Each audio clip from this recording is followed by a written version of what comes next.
Cette balle, c'est notre étude scientifique pour aujourd'hui. Vous êtes en train d'observer une balle qui rebondit entre deux murs.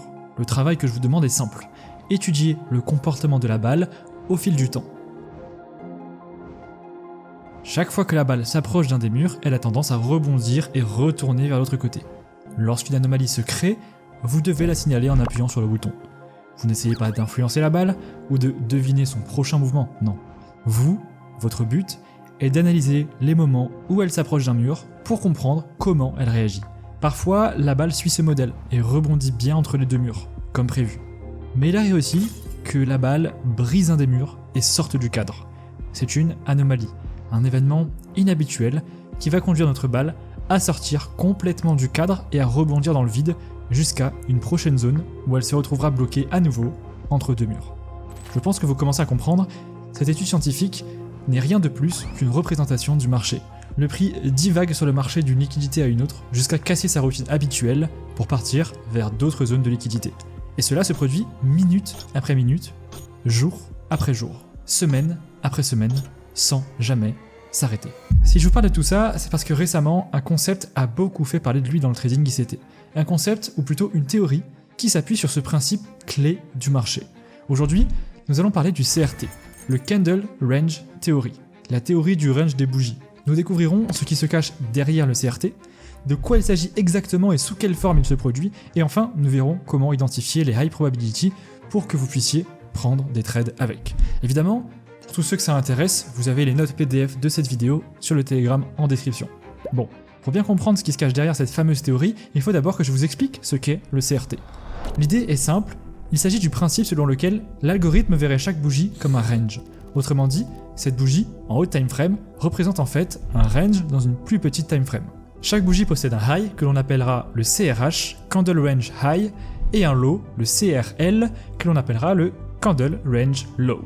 Ce qui veut dire que nous avons à l'intérieur de cette bougie toute une phase de range en lower time frame qui part de l'ouverture de la bougie à la clôture de la bougie. Si vous suivez la chaîne depuis un moment, vous devriez être familier avec ce graphe, puisque nous y trouvons clairement le Power of 3, l'ouverture, la manipulation, la distribution et la clôture.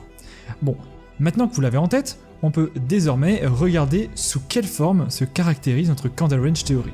Le CRT est généralement une séquence de 3 bougies que l'on trouve en high time frame, par exemple en 4 heures ou en daily. Et voilà comment elle fonctionne. La première bougie crée un range en marquant le high et le low. La seconde bougie vient retirer la liquidité qui se trouvait sur le low ou le high de la première bougie en fonction de si cette dernière est baissière ou haussière, en utilisant seulement la mèche. C'est important qu'elle utilise que la mèche et non le corps pour casser le low ou le high. Puis la troisième bougie s'aidera de cette rejection du low pour se propulser au-dessus du high et à son tour prendre la liquidité. En fait ici, nous avons bien l'idée présentée au départ avec notre balle. Le marché est passé d'une liquidité à une autre. Bon, je viens de vous montrer l'exemple de base de ce qu'est le CRT. Pour autant, je suis d'accord avec vous, le marché est bien plus complexe que ça, il nous offre aussi d'autres cas où il y a plus que 3 bougies pour créer le mouvement. Par exemple, ici, ce n'est pas la deuxième bougie qui vient prendre la liquidité, mais la troisième. Mais le principe reste le même. Le tout est de bien observer à quel moment le prix prend la liquidité et à quel moment il va passer à la prochaine. Tout comme notre balle avec nos deux murs. Et d'ailleurs, voici d'autres types de CRT que vous pouvez observer sur le marché. Tous utilisent le même principe que je vous expliquais juste avant. Création d'un range avec la première bougie, prise du CRH ou du CRL en fonction du sens du range et distribution jusqu'à la prochaine liquidité qu'il viendra prendre également.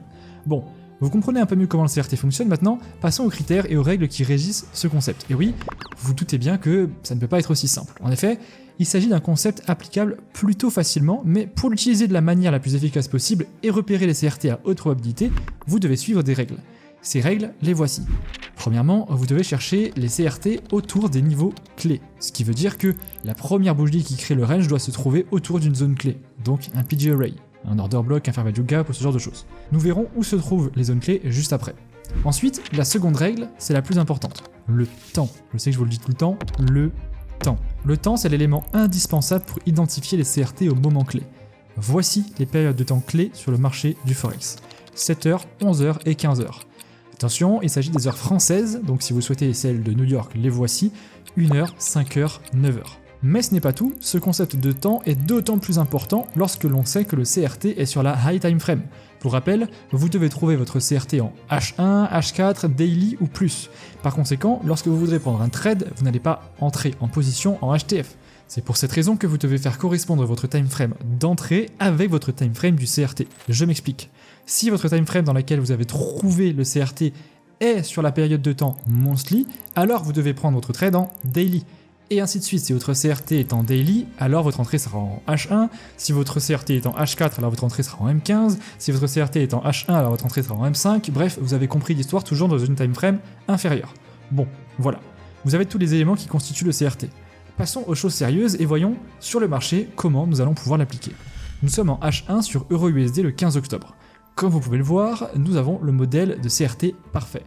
Le marché a formé cette bougie, pile dans notre période de temps recommandée à 11 heures, ce qui crée notre range. On place donc notre CRH ainsi que notre CRL. Et on poursuit notre phase d'observation du marché pour voir ce que le prix fait. Il continue son chemin jusqu'à ce qu'il vienne prendre la liquidité du high de notre range. À partir de là, nous pouvons passer à l'étape suivante. Toutes les conditions du high time frame ont été remplies, je passe donc en M15 pour avoir une meilleure visibilité des mouvements de prix. On voit effectivement que le marché a pris la liquidité du high avec cette bougie. Je regarde donc si je me trouve bien plus ou moins dans la période de temps qui correspond à mon CRT et je vois que la prise de liquidité a bien lieu entre 14h et 15h. Je trace donc le CRT de cette bougie, mon but est d'affiner au maximum mon analyse. Et je vais pouvoir venir zoomer une dernière fois en M5 pour prendre position. En M5, j'observe que mon CRT M15 a aussi été liquidé à la hausse avec ses mèches sans jamais qu'une de ces bougies ne clôture au-dessus. Attention, c'est très important.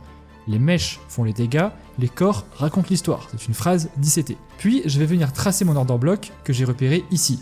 Et le but va être d'entrer au retest, surtout que le marché a créé un fair value gap juste ici qu'il va devoir revenir combler. Je place mon stop loss au-dessus de l'order block et mon TP à la prochaine zone de liquidité, à savoir notre CRL H1. Et comme prévu, le marché vient mitiguer le FVG et reteste mon order block, mon trade est déclenché, et comme la balle, il est attiré vers la prochaine zone de liquidité, notre CRL H1. Vous voyez, il n'y a rien de compliqué, je pense même qu'il s'agit d'un des concepts les plus simples que j'ai pu vous partager jusqu'à maintenant. Évidemment, je vous invite à backtester de votre côté et surtout à le combiner avec d'autres concepts pour optimiser vos chances de réussite, notamment avec le SMT sur le DXY, donc le dollar. Mais ça, je vous le garde pour bientôt, ça arrive. Les notes PDF de cette vidéo sont sur le Telegram en description, alors abonnez-vous.